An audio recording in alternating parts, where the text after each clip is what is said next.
Hello friends, welcome to the exam hacker YouTube channel. दोस्तों, आज की इस वीडियो में हम लोग क्या डिस्कस करने वाले हैं। आज की इस वीडियो में हम लोग यहाँ पे 63rd जो बीपीएससी मेंस के एग्ज़ाम हुए थे उसके जियोग्राफी ऑप्शनल से एक प्रश्न को यहाँ पे हम लोग डिस्कस करेंगे। तो आज का क्वेश्चन देख लेते हैं। यहाँ पे क्या है, make a comparative analysis of tropical and temperate cyclones in their origin, development, characteristics and impact with examples। ठीक है, तो हिंदी में यहाँ पे है उष्ण कटिबंध और समशीतोष्ण चक्रवात का उनके उद्भव, विकास, लक्षण और प्रभाव के विशेष संदर्भ में उदाहरण सहित तुलनात्मक विश्लेषण कीजिए। तो दोस्तों, यहाँ पे सिंपली आपसे पूछा है कि ट्रॉपिकल और टेम्परेट साइक्लोन में डिफरेंसेस क्या होते हैं। ठीक है, दोनों में अंतर क्या होते हैं और अंतर स्पेसिफिक पॉइंट पे पूछा है। उनके ओरिजिन में क्या अंतर होता है, उसके डेवलपमेंट में क्या अंतर होता है, कैरेक्टरिस्टिक में क्या अंतर होता है और उनके इम्पैक्ट में क्या अंतर होता है। तो इन हमारी जो 4 टर्म्स में आपको यहाँ पे दोनों की डिफरेंसेस को बताना है। तो आई होप यहाँ पे क्वेश्चन आपको समझ में आ गया होगा। चलो दोस्तों, वीडियो स्टार्ट करते हैं। यहाँ पे इंट्रोडक्शन में जनरली आप यहाँ पे कुछ बचा नहीं लिखने को, क्योंकि डायरेक्ट आप बॉडी में भी पार्ट में स्टार्ट कर सकते हो। इंट्रोडक्शन में भी आप लिखना चाहो तो थोड़ा सा साइक्लोन के बारे में लिख सकते हो कि साइक्लोन बहुत ही डिस्ट्रक्टिव होती है, चाहे वो टेम्परेट हो या ट्रॉपिकल हो। ठीक है, फिर आप यहाँ पे बॉडी पार्ट में आप कंपेयर दोनों को कर सकते हो। तो सबसे पहले बात करते हैं ओरिजिन की, उद्भव की। ठीक है, तो दोनों के उद्भव में डिफरेंसेस हैं। ट्रॉपिकल साइक्लोन का जो उत्पत्ति होती है, ओरिजिन होती है, वो थर्मल ओरिजिन होती है। ठीक है, ध्यान करो, ट्रॉपिकल साइक्लोन कहाँ पे होती है। जनरली आपको जो 10 डिग्री से 35 डिग्री जो लैटिट्यूड है बोथ हेमिस्फीयर में, वहाँ पे आपको ट्रॉपिकल साइक्लोन होती है। और वहाँ पे उत्पत्ति कैसे होती थी ट्रॉपिकल साइक्लोन, आपने पढ़ा होगा। तो वहाँ पे इंटेंस हीटिंग होती है, इंटेंस हीटिंग होती है, ITCZ भी होता है सफिशेंट ड्यूरेशन के लिए। और वहाँ पे ओशियन जो होती है वो वार्म होती है, सफिशेंट लार्जर हमारी वहाँ पे एरिया होनी चाहिए ओशियन वाटर की, जो वार्म होती है, गर्म होती है। गर्म होने से कन्वेक्शन करंट यहाँ पे फॉर्म होते हैं, यानी हवा ऊपर उठती है और यहाँ पे डिप्रेशन फॉर्म होते थे, तब हमारे यहाँ पे ट्रॉपिकल साइक्लोन उत्पत्ति होती थी। ठीक है, तो सिंपल सी बात है, ओरिजिन जो है, उत्पत्ति क्या है ट्रॉपिकल साइक्लोन का, थर्मल ओरिजिन है, हीटिंग के चलते होती है। ठीक है, ध्यान रखना। जबकि टेम्परेट जो साइक्लोन की ओरिजिन है, उत्पत्ति है, उद्भव है, वो डायनामिक ओरिजिन है। डायनामिक ओरिजिन का मतलब है यहाँ पे कि जो टेम्परेट साइक्लोन है वो एयर मासेस के शिफ्टमेंट से होती है। एयर मासेस जब अपने लोकेशन से दूसरे लोकेशन से शिफ्ट करती है, तो cold air mass, warm air mass दोनों मीट करती है, तो मीटिंग में फ्रंटोजेनेसिस होती है और वहाँ पे फ्रंट का फॉर्मेशन होता है, फिर वहाँ पे टेम्परेट साइक्लोन उत्पत्ति होती है। ठीक है, तो यहाँ पे डायनामिक ओरिजिन है। डायनामिक ओरिजिन मतलब एयर मास की शिफ्ट करने की वजह से होता है। और हमारी ट्रॉपिकल साइक्लोन का ओरिजिन क्या है, थर्मल ओरिजिन, हीटिंग की वजह से होता है। ठीक है, और टेम्परेट साइक्लोन जनरली आपको 35 से 65 डिग्री लैटिट्यूड बोथ हेमिस्फीयर में देखने को मिलेंगे। और टेम्परेट ट्रॉपिकल साइक्लोन आपको 10 से 35 डिग्री जो लैटिट्यूड है वहाँ पे आपको देखने को मिलेंगे। दोनों ही कोरियलिस फोर्स के प्रेजेंस में उत्पन्न होता है, तो उसमें डिफरेंसेस नहीं है। तो हमारा ओरिजिन हो गया, सिंपल बात में ट्रॉपिकल साइक्लोन थर्मल ओरिजिन है और टेम्परेट साइक्लोन हमारी डायनामिक ओरिजिन है।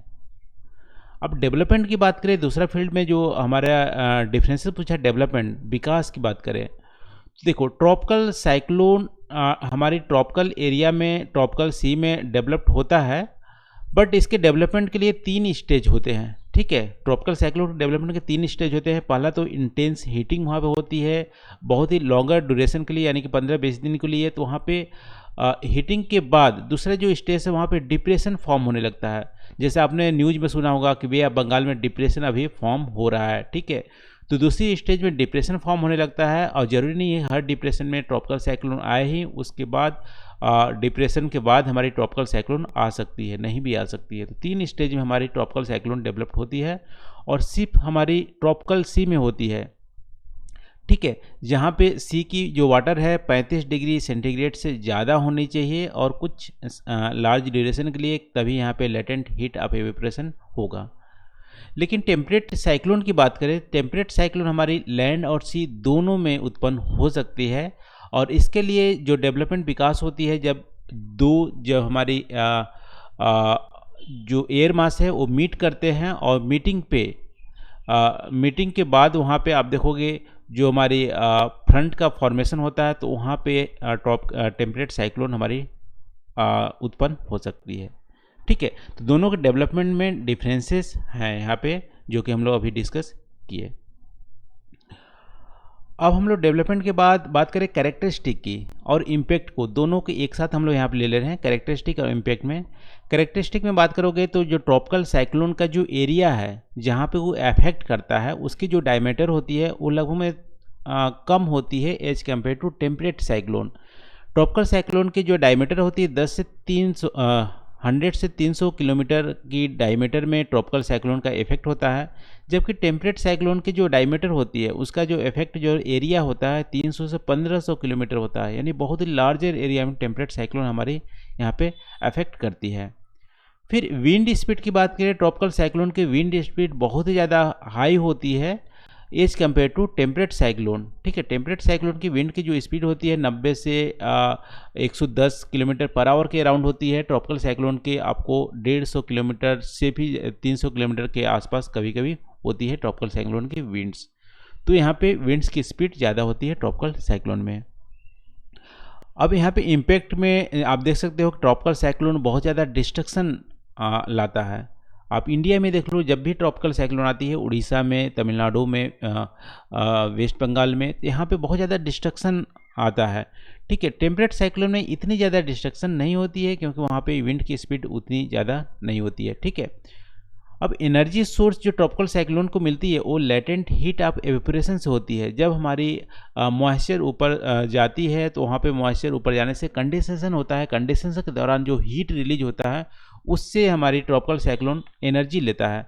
जबकि टेम्परेट साइक्लोन की जो एनर्जी है वो एयर मासेस पे डिपेंड करती है। एयर मास मॉइस्ट हैं या डेंसिटी कैसी है, उस पर डिपेंड करते हैं टेम्परेट साइक्लोन की energy. Tropical cyclone northern hemisphere में ईस्ट टू वेस्ट मूव करती है, यानी कि आप वे बंगाल से इंडियन सब कॉन्टिनेंट की ओर आप देखोगे ईस्ट टू वेस्ट मूव करती है। जबकि टेम्परेट साइक्लोन क्या होती है, वेस्ट टू ईस्ट मूव करती है नॉर्दर्न हेमिस्फीयर में, यानी कि आपको मान लो अटलांटिक ओशियन में ओरिजिन हुई है तो यूरोप की तरफ भागेगी। वेस्ट टू ईस्ट हमारी टेम्परेट साइक्लोन मूव करती है। फिर ट्रॉपिकल साइक्लोन की ड्यूरेशन जनरली आप देखोगे 7 दिन के अंदर ख़त्म हो जाता है, यानी कि ट्रॉपिकल साइक्लोन जब ओरिजिनेट होगी, आज ओरिजिनेट होगी, तो 1 हफ्ते के अंदर ही उसकी एंडिंग हो जाती है। क्योंकि जैसे ही लैंड पे वो जाती है, लैंड से उनको जो एनर्जी है वो मिलना बंद हो जाता है। सी से एनर्जी मिलती है, तो लैंड पे जैसे ही जाती है तो एनर्जी मिलना बंद हो जाता है। तो विदिन 7 डेज में ट्रॉपिकल साइक्लोन जनरली ख़त्म हो जाता है। जबकि टेम्परेट साइक्लोन ऐसा कोई डिपेंड है नहीं कि लैंड पे ओरिजिन नहीं होगी, लैंड से भी उनको हीट मिलती है, एयर मासेस के शिपमेंट से। फिर आप देखोगे तो उनकी जो ड्यूरेशन होती है 7 से ज़्यादा होती है, यानी लगभग में 7 से 20 दिन के आसपास टेम्परेट साइक्लोन वहाँ पे रहता है। तो ये थोड़ा सा कैरेक्टरिस्टिक हो गया हमारा, और इम्पैक्ट भी हो गया ट्रॉपिकल और टेम्परेट साइक्लोन की।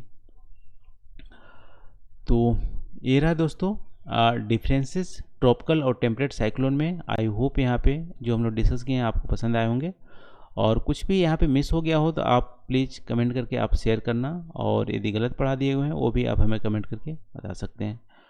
तो आज के लिए बस इतना ही। Thank you for watching. मिलते हैं अगले वीडियो में नए टॉपिक के साथ। Thank you.